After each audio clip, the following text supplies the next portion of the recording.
Today I'm going to be talking to you about how the human and octopus eye provide a good example of both convergent evolution and deep homology.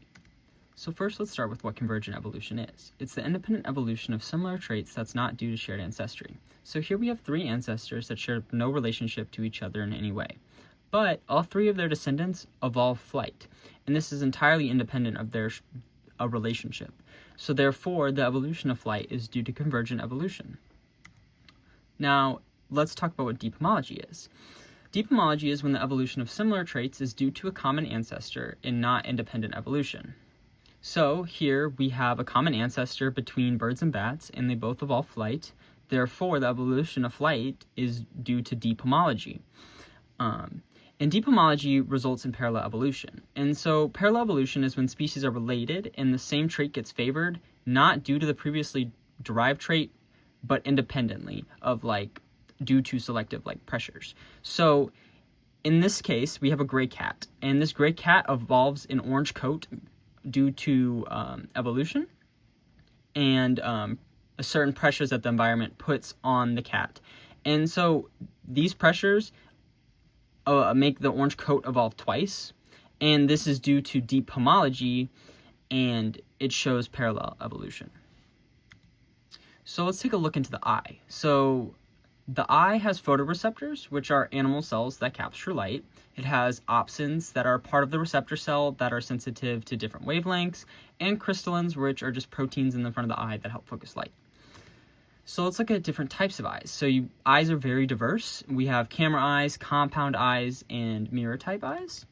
And so how the evolution of the camera eye in the octopus and humans shows deep homology is that the structures in the eyes originate from a common ancestor having photoreceptors. So way back when early animals were around, they developed photoreceptors, and these photoreceptors are responsible for the diversity that we see in our eyes today, and that's where the branching point happened. And so you can see sponges have no eyes, jellyfish have a different type of eye, octopus have a camera eye, vertebrates have a camera eye, and insects have compound eyes. So how it shows convergent evolution and parallel evolution now. So it shows parallel evolution because opsins and crystallins evolved in all species from a common ancestor. So here we have early ancestors, and you can see you have opsins and crystallins in every single eye, in vertebrates, insects, octopus, even jellyfish. And this evolved due to having a common ancestor, having photoreceptors. So let's talk about convergent evolution now. So here we have no common ancestor between octopus and humans. I mean, we have one right here, but it diverges into a compound eye in insects, and there's no underlying ancestor on which a camera eye developed first, and the camera eyes developed independently in octopus and humans. And so you can see that it evolved independently because the camera eye in octopus doesn't have a blind spot, and in humans we do have a blind spot. And so while opsins surrounding the eye surround the back half of the eye in both vertebrates and octopus, that shows deep homology.